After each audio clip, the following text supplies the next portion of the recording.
গণি গণি পাৰ কৰো আহানা জীৱনৰে যোগ নেওতা মিঠা মিঠা শব্দৰে লিখো গৈ বলা মৰমৰ এটি দুটি কবিতা একে একে একে হৈ দুয়ো হাতে ফুল লৈ ফুলাম তুমি মই দুখনি হিয়া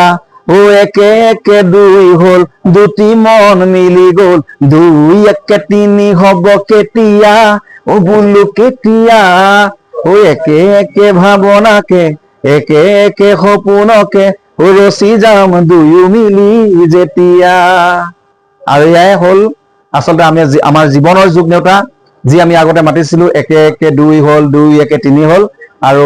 তাৰেই এটা সেইখিনি কথাক লৈ এটা আমি গান সৃষ্টি কৰিছো নতুন এটা আমাৰ উপহাৰ অসমবাসী ৰাইজৰ ওচৰলৈ অভিজিত ভট্টাচাৰ্য ডাঙৰীয়া আৰু মোৰ ফালৰ পৰা। আৰু লগতে এই গীতটিত অভিনয় মৃদুল ভূঞা ডাঙৰীয়া সকলোৱে প্ৰিয় ট্ৰেজেডি কিং খ্যাত আৰু বৰদৈচিলা থিয়েটাৰৰ মই যাম তোৰ বাবে নাটকখনৰ আশা কৰিছো আপোনালোকে ভাল পাব আৰু চাই থাকিব আৰু গীতটো আপোনালোকে আজিয়ে শুনিব।